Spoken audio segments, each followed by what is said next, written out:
a scene where, the university encouraged protesting.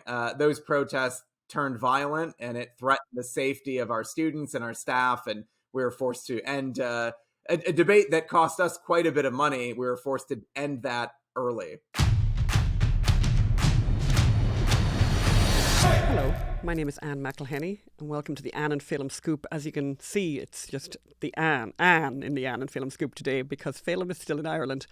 And because Ireland prioritises teaching children that there are more than two genders and not making sure that everyone in Ireland has good internet connection, Phelim has a really bad internet connection. So we're unable to connect with him because once the evening happens in Ireland, and it's the evening time in Ireland now, people start watching Netflix, and the demands on the internet are too much. So I'm left here supervising the two cats, there they are, and supervising the possum.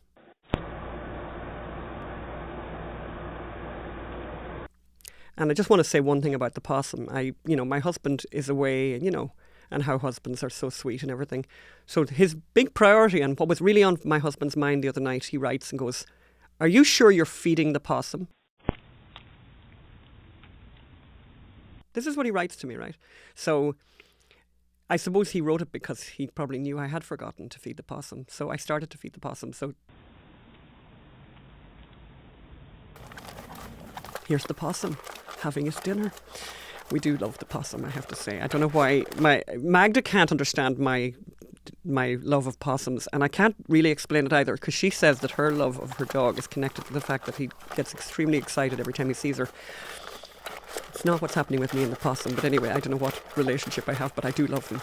Anyway, further things in this show today. May 13th is coming up, and May 13th will be the 10-year anniversary of the conviction of Kermit Gosnell. And something very weird has happened since then that we want to talk about later in the show. And free speech, as many of you know, is under attack across America. We're going to talk later on, I'm going to talk later on, to John 𝙎𝙤𝙤 IV, who is the president of the Intercollegiate Studies Institute, about his recent experience of what happened to him on a campus in Pittsburgh. And I have a very ludicrous story from Ireland that you have to hang around for at the end of the show. But I want to start by, I suppose, remembering that we are now we're in this sort of 10-year anniversary period of the trial and the conviction of Kermit Gosnell. And I will be in Philadelphia on the 13th of May, on the day, the 10th anniversary of his conviction. As many of you know, he is serving 3 life sentences. And it's good maybe for us to remember exactly why he is in prison today. Let's have a listen to a little part of the grand jury testimony that I read and put up on YouTube a number of years ago. Let's listen to that. This case is about a doctor who killed babies and endangered women. What we mean is that he regularly and illegally delivered live, viable babies in the 3rd trimester of pregnancy, and then murdered these newborns by severing their spinal cords with scissors. The medical practice by which he carried out this business was a filthy fraud, in which he overdosed his patients with dangerous drugs, spread venereal disease among them with infected instruments, perforated their wombs and bowels, and on at least 2 occasions caused their deaths. Over the years, many people came to know that something was going on here, but no one put a stop to it. So I think the last line of that, and no one did anything. So he operated with impunity for years and years and years. The Department of Health in Pennsylvania, as you all know, and we've said it many times here, but if anyone is new to this story, it's good to know and to remember that the Department of Health in Pennsylvania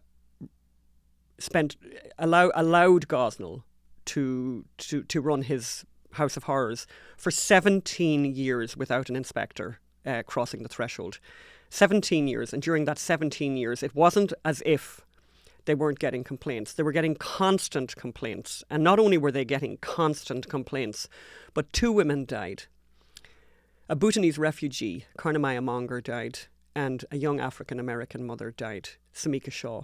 And despite those deaths, the wonderful people at the Department of Health in Pennsylvania, based in Harrisburg, it really just didn't breach. It just that those 2 deaths weren't enough to make them think it was worthwhile to go and investigate what was happening at the clinic.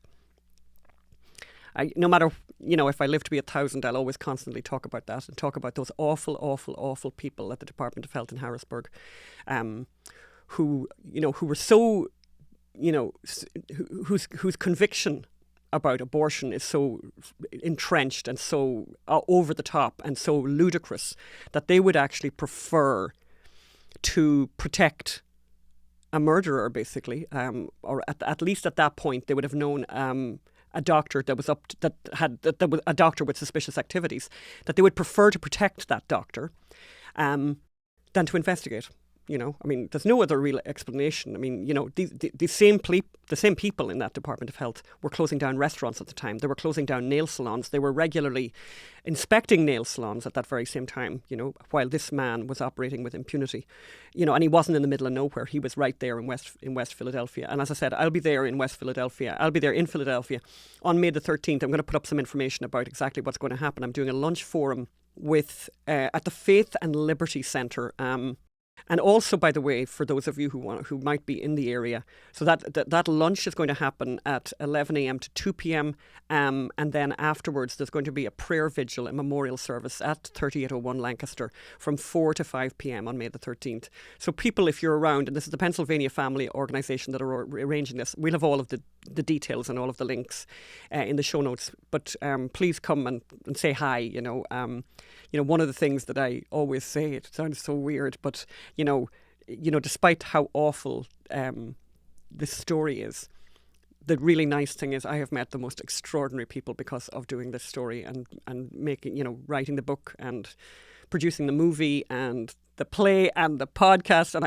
And just to let you know, we're not finished yet. There is another chapter of the story that has yet to be told and that I am working very hard on making sure gets told very, very soon.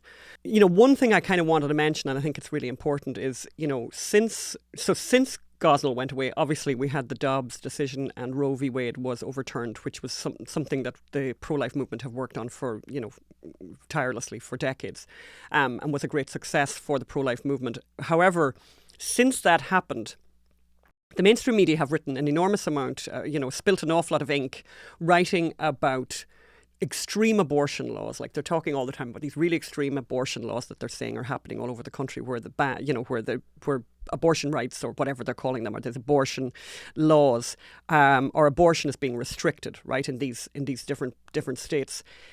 But there's a story that they're not covering. And again, remember what our whole mission here is, unreported stories. There's a very, very untold story. There's a very untold abortion story in America. And that is that there are laws in America that don't exist anywhere in Europe. So progressive Europe, does not have the kind of abortion laws that happen here. And since Dobbs, in fact, things have gotten worse from a pro-life point of view, much worse. First thing to mention is, since Dobbs, there have been 6 ballot initiatives across the country, 6 of them. 3 of them brought by the pro-life movement, 3 of them brought by the pro-abortion people. And all 6 were lost by the pro-life people, all 6, including Montana. And the one in Montana, the ballot initiative in Montana, was that a child who would survive an abortion would be given medical care. They lost that in Montana. This is not good news for pro-lifers and for people who care about life. This is really bad news. There's something wrong, like fundamentally wrong, in the way maybe that we are communicating with the world. And I think that's why this next chapter that I'm planning to work on this year and to produce this year is so important, because I think people need to know the truth. And the truth is that in the most populated parts of America, like New York, California, places like Colorado, New Mexico, many other states as well, I haven't got the full list in front of me right now, you can have an abortion for any reason up to 9 months. A lot of people don't know that.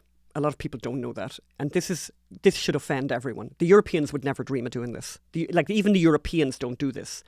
But that's what's happening here. And I think it's a story that, funny enough, the mainstream media don't seem to want to tell. And I think they don't want to tell it because I think no one has a stomach for that. And if you were to tell that to someone and they say, oh, there's very, very few late-term abortions in America, very, very few late-term abortions. Here's what you need to know about that. The Guttmacher Institute is a very lefty, very pro-abortion think tank or whatever, and they do a lot of research. So I'm going to get my numbers from them. It's better to use their numbers in answering this question about how many of these late-term abortions actually happen. And another thing to remember, to preface these remarks with, is states are not required to say how many abortions they have. Only certain parts of the country have mandatory reporting. So the numbers are never the full picture. They're never the full picture. These are a guesstimate, and they're a guesstimate on the lower side. So the guesstimate on the lower side is 10,000 late-term abortions. 10,000. That does not sound like a small number to me. And according to the Guttmacher Institute, according to people who are pro-abortion, the people who are having those late-term abortions are not doing it for these fetal anomalies and maternal difficulties. It's for any reason and for every reason. So I think that's a story. That's an untold story. That's what we're all about here at the Unreported Story Society. That's a story that should be reported. And that's a story that I think we need to know more about. And even though it's very unsavoury and very hard to stomach and think about or look at, I think we need to look at that. And you can help us, by the way, by doing that. And you know that we have a matching donor at the moment for $50,000. So you can send in donations, because you can trust us. You have seen what we have done in the past. You can trust that we are going to do a really good job. And I think you're going to like what we're doing this year on that subject. I don't want to say what it is in advance, because I want everyone to be surprised. But we're going to do something very good to highlight the picture, the abortion picture in the United States, what's happening right now, because the mainstream media will not report on it. They will not report on this. They will not report on these extreme laws that are being passed. They will not, like Colorado, God, you think of beautiful Colorado. The laws there are just insane. New York, New Jersey, California, and this is where people live. This is where the vast majority of people live. Just shocking, like really shocking. So what we're going to do right now is I'm going to go over to an interview I did earlier with John 𝙤𝙤𝙣, who is the president of the ISI, the Intercollegiate Studies Institute. And we're going to hear about what's happened to him and what's happening on college campuses. Let's have a listen to that. And now I'm joined by John 𝙤𝙤𝙣 IV, who is the president of the Intercollegiate Studies Institute. As I mentioned earlier, he had an interesting experience recently with the whole free speech issue at the University of Pittsburgh that he's going to tell us about. But I want to start by asking John, who are the ISI? What do you do and who are you? Thanks so much for having me, Anne. Well, ISI was founded 70 years ago this year in 1953 by William F. Buckley Jr., and our mission is to save Western civilization and to restore our great American order. And we accomplished that by canvassing the country. We're on over 175 campuses. We have 83 collegiate network newspapers, and we educate students in the foundations of our culture, our history, our political system, and create virtuous leaders who are dedicated to the cause of ordered liberty. So we've been at it for 70 years now. Oh, yeah. Oh, so you've very little to do there. You're saving Western civilization. What do you do the rest of the time? I mean, yeah, it's like, that's not ambitious at all there, John. Not at all. So you've had this very interesting, and I know there's been a number of articles written about it, an interesting and not in a good way, experience recently at the University of Pittsburgh, where you were convening a debate, and the subject of the debate was, should transgenderism be regulated by law? And it sounds to me like before we even get into what happened on the day, there's a little bit of a backstory, because I read that the debate was between Michael Knowles and Brad Polumbo, who stepped in after Cato's Deirdre McCluskey backed out. So I think there's a little bit of background here. How did this debate come about, and what's the background before you even got there? Definitely. So we do a debate series on a range of topics around the country. Some of them are on economics, others national security, immigration, culture. This one in particular was on the topic of transgenderism. And often what we do is we bring someone from the left and the right together to debate a contentious issue, something we feel it warrants further discussion on a college campus. So for this debate on transgenderism, we picked Michael Knowles and Deirdre McCluskey to debate the question of gender, who decides. And Deirdre was a man, now identifies as a trans woman, notable economist, works for the Cato Institute. And so both parties agreed to the debate. And as we got closer, about 1 month out from the debate, the students on campus started to get pretty agitated about this event. Over 11,000 signed a petition calling for the event to be canceled. The university issued at least 3 statements on the event. 2 of them were sent to campus-wide, to every student there, encouraging the students to protest the event. Now, they did say, we stand for free speech, the event will go on. So to their credit, they didn't cancel the event. However, they actually encouraged protest leading up to the event. There were multiple news stories. There was a caucus in the PA state legislature that threatened to pull funding from the University of Pittsburgh if the university went forward with the event. So in the face of this mounting pressure, as well as in light of some remarks that Mr. Knowles gave at CPAC, Deirdre decided to pull out of the debate about 1 week before it was supposed to happen. And you then, that's quite extraordinary. And then you decided to replace her with Brad Palumbo. Who's Brad Palumbo? Well, before we got to Brad, we reached out to 9 other prominent transgender identifying women, and none of them were willing to take up the debate. In fact, one of them actually took screenshots of all of our emails where we sent a private emails offering an honorarium, describing the debate, and shared them on Twitter, those screenshots. And they were retweeted by all sorts of famous people, you know, basically applauding this individual for refusing to, you know, debate. So it was a little bit tricky, and we were about 1 week left to go. So I decided to reach out to Brad Palumbo. He's a friend of ISI. He did ISI's journalism program in college. And Brad is a gay libertarian, and he has a very popular YouTube show called Based Politics. And he was tasked with, you know, arguing essentially that conservatives like Mr. Knowles should stay out of the culture wars in terms of public policy. So that's why Brad was approached. He actually, interestingly enough, agrees with Michael Knowles on the gender binary, on some of the questions around whether children should be able to transition. But largely, when it comes to a consenting adult, you know, he thinks the government should stay out of it. It's interesting and disappointing, actually, to realize that, though, that you in a way you ended, you know, it's kind of disappointing and something that we've come across a lot, and I imagine you have as well, and it's new. Debate is under threat now, and I've spoken to quite a number of people who are in similar positions to you, also in Europe, and particularly in the UK, where, you know, there'll be an organisation that has money and resources and has a standing, and wants to have a debate and invite, you know, a preeminent person from each side, or, you know, and particularly good idea to have somebody who is, you know, sort of a mini celebrity in some ways. And increasingly, the side on the left side, on the progressive side, refuse to debate. Have you found that experience to be real? I found it in this particular case with transgenderism. I think on some of these other issues, policy issues, economic issues, you know, 20, 30 years ago, you could say, you know, one side could say we want marginal tax rates at 40%, the other side 20%, and you sort of meet in the middle and have a good debate, but you're still working towards, generally speaking, the same ends for society. You just have different ways of getting there.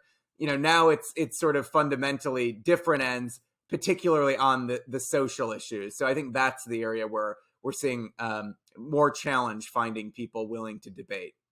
Yeah, I think I've certainly found, you know, an unwillingness for debate, you know, also with things like the climate issue, you know, and I think particularly because, you know, in a debate situation, you know, there's nowhere to hide, there's nowhere to run, there's nowhere to hide, and I think we're all suffering from a lack of debate, a lack of airing and we saw it obviously with COVID. I mean, you know, you'll have an equally difficult situation trying to find people to debate about the COVID issue. They weren't allowed to debate during the pandemic. Yeah, it's interesting. Some of these issues, like you mentioned, COVID, climate change, You might add immigration to that. Enter into this ground where they're almost sacred territory. They become dogma. And to even think that you could question it or have a discussion about it shows that you're defecting from, the ideology of the regime. And so it's just, you're not allowed. It's hate speech, for God's sake, John. So listen, so you're, I mean, unbelievable. So you're scrambling 1 week before the event. You're managing, managed to find someone to take up the position, the opposite opinion. What happened when you got to Pittsburgh? It was quite frightening. I think it's one of the scariest things that I've experienced in my adult life. And I don't say that lightly. I mean it sincerely. We had about 28 police officers with the University of Pittsburgh and city police. We had our own private security teams. We entered the side entrance. When we got there, there was a mob of about 200 people. They were burning one of our speakers, Michael Knowles, in effigy. They were throwing lit fireworks and smoke bombs at our students as they were trying to enter the facility. The local Antifa group had showed up and had tried to make these protests quite violent. I was the first one to get on stage, and as soon as I took the podium and began to speak, there was an explosion. It really rocked the whole hall. There was an incendiary device of some type that was set off just outside the building. So the security had to pull me off of the stage, bring me into a secure room, and they swept the outside of the facility. They realized it was some sort of firework, and the debate was allowed to go on. About 10 minutes later, there were some of the run-of-the-mill kind of students standing up and protesting throughout. But at one point in the debate, one of my coworkers came to me, and the police had pulled her outside of the debate hall and said that the situation outside is deteriorating. At that time, they said 4 officers had been assaulted, and they were encouraging us to end the debate early because they felt things were getting out of control. So we ended about 20 minutes early. The speakers and I were taken out of the side, but it was not safe for the students to leave. They had to stay in the facility for another 30 minutes to an hour. They were escorted finally out a side door and out the basement. Some of them were even chased to their cars by the protesters and had to break into a sprint in order to escape them. So it was really a scene where, the university encouraged protesting. Those protests turned violent, and it threatened the safety of our students and our staff. And we were forced to end a debate that cost us quite a bit of money. We were forced to end that early. I mean, obviously you spend, your whole life is dedicated to thinking about Western civilization, where it's going, what's happening, and the destruction of Western civilization. How do you explain, what's your explanation for this trans thing, particularly the trans thing, how unusual it is in how it's, and how it's proceeding and how this is all proceeding? How do you explain it? What do you say to yourself, or how can you explain it to us? Yeah, I've given some thought to it. I really think at the end of the day, sort of at the most fundamental level, it comes down to the idea that the individual will that each person has cannot be constrained by anything but that individual person. And so whether it is religious belief, whether it is custom or social mores, even biology, right? I think at the heart of the trans idea is the belief that the will cannot be opposed. And to oppose it, or to tell anyone else what they can or cannot do, is essentially exercising some form of control over their lives, which should not be allowed in their understanding of a free society. And thank you for that. I mean, what do you do going forward? I mean, what have you learned from what's just happened in Pittsburgh, and what do you do as ISI going forward? How do you manage? Well, I think the debate tells us, is the feedback that we got from the students, was twofold. Obviously, you had the feedback from the rioters, and you had the feedback from the 200 students that were in the room who gave our speakers a standing ovation when they walked out onto the stage. It was actually quite a heroic moment to see it in person. And so that tells me that students are hungry to explore these questions deeper, that they're not intimidated by the violent tactics of the left, and that, we've really put our finger on something that needs to be explored more deeply. And our students really want, they're not looking for shallow answers. They're not even looking just to own the libs. They're really wanting to explore these fundamental philosophical, political, even theological questions about what it means to be a human being, what it means to be a man or woman, what it means to live in community. And so from our perspective, we're going to keep, exploring these, and we're not going to be afraid of those who would stand in our way. It's a kind of an extraordinary thing, and there used to be a time, obviously, I'm old enough to remember a time when free speech, it was a whole thing, and actually it was kind of owned by the left, that they were like, anything goes. I can remember being in Dublin and going to college there, and Trinity College, had a Holocaust denier. I can't remember his name. The very famous one, David Irvine, was that what his name was? The very famous Holocaust denier. But he came and he spoke, and I thought, it's great. I mean, that's a great idea. That's what you need to do. You need to hear people and let them have their awful ideas or their good ideas aired in public and open to scrutiny and open to debate. But I'm concerned about that there's been this massive squashing of debate, and it isn't healthy. Not at all. And it certainly is encouraged by the culture on social media. And a fear, I think, that students have, even if they're on the left, that if they say the wrong thing, if they do the wrong thing, if they break from the crowd, that they'll be canceled, that they'll be unpersoned. And when students live in that fear, and when administrators live in that fear of their students, they are going to steer away from anything controversial and from any debate that could put their reputation in jeopardy. Yeah, well done you for what you did and for sticking by it and not running, because that was a very scary situation, and I'm really glad everyone, no one got hurt in the end. You said that some of the police officers were assaulted. Was everyone okay in the end? I do believe that they were visited by medics that night and that they were okay. God, it's terrible. But listen, Godspeed and well done you for all that work. We really appreciate it, and I hope we can talk again. And I hope that things improve. Thank you so much, John. I really appreciate your time. I do too. Thank you, Anne. Very shocking, but nothing that we haven't seen before, I suppose. But we need to be attentive to this. And even though you're not on a college campus yourself, I think we need to be very worried, because this is what's happening now. So the college campus themselves are not defending free speech. Those of you who are not watching on YouTube and are listening, it's a shame, because I really would like you to see this picture. So what the people on YouTube are looking at now is a picture of, I will be honest, a very unattractive man with blonde hair, but a very obvious man. And the headline that goes underneath that is, "Woman jailed after stabbing and tying up victim." So a terrible story. And by the way, the details of this story are just really awful. This man who tied this... it's really, really disturbing, actually.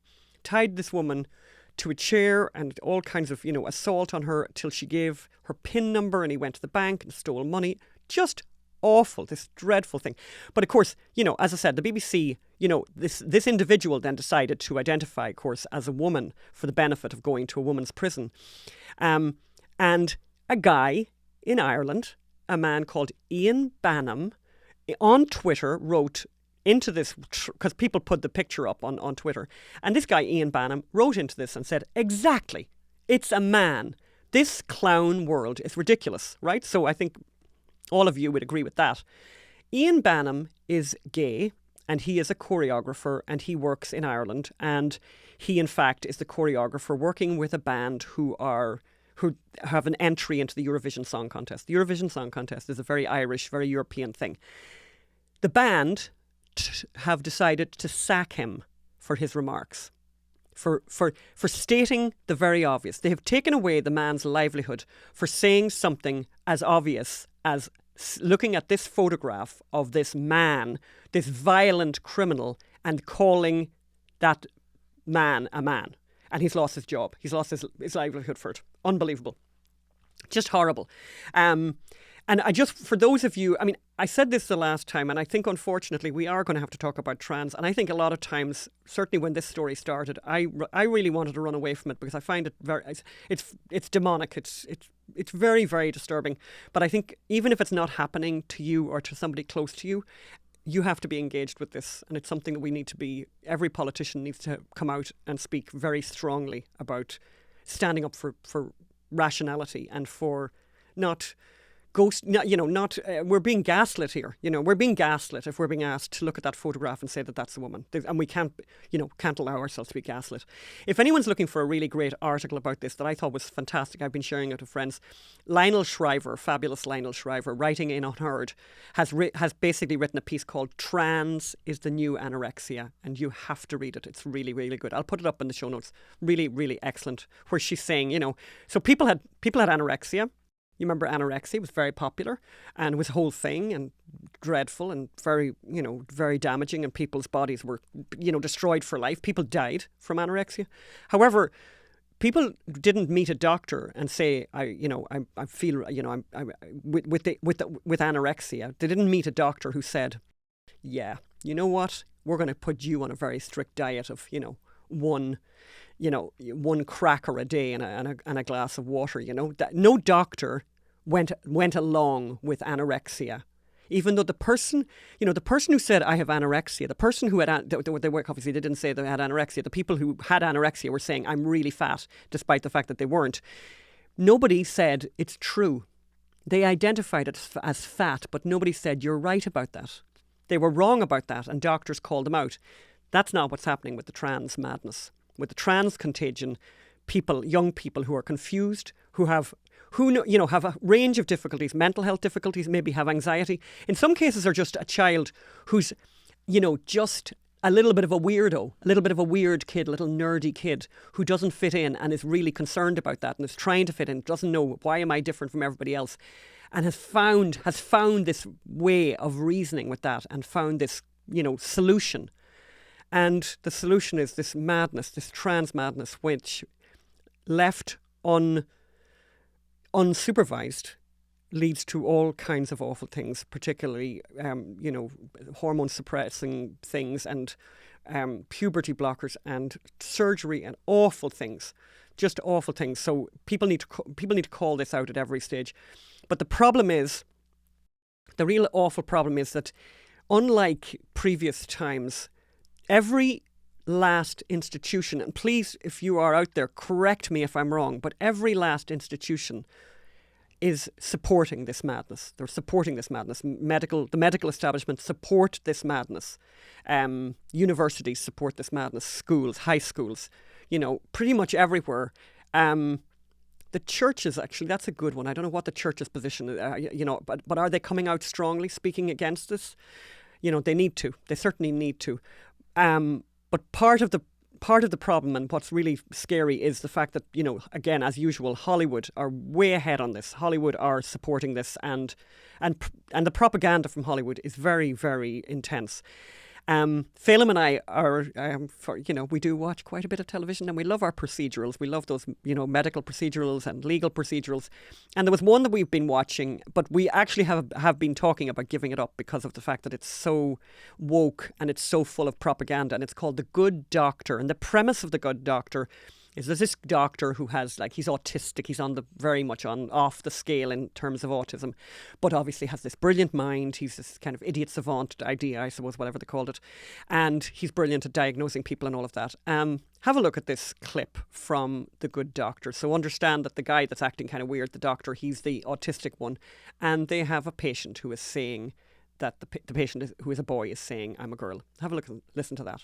Boy, I'm a girl. You're transgender? Yes. No, Quinn has XY chromosomes like Jared and me, not XX like you. Science says he's male. No, Quinn has gender dysphoria. Her assigned gender is not the one she identifies with. She's mismatched, Dr. Murphy. But biologically... Other than biologically, how do you know you're supposed to be a boy? Your question doesn't make sense. I'm not supposed to be anything. I am a boy. Biologically, that's it. Okay, deep tenderness at McBurney's point. Could be acute appendicitis. Murphy, get imaging to confirm. Hello. Do you wear dresses? Murphy? Don't. Quinn is a boy who thinks he's a girl. I want to know why he thinks that. Sometimes I wear dresses, but sometimes I wear leggings. Do you like the color pink?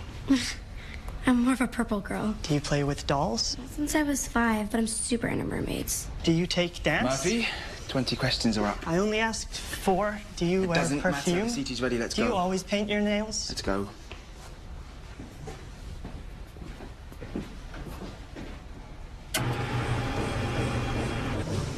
Do you think he's complicated or confused? Dude, you gotta quit calling her a he. We're never going to win this competition if you're disrespecting our patient. Don't they have transgender people in Wyoming?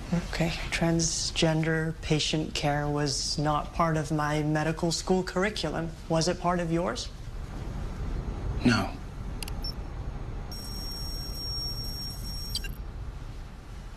Quinn doesn't have appendicitis. He has testicular cancer. She.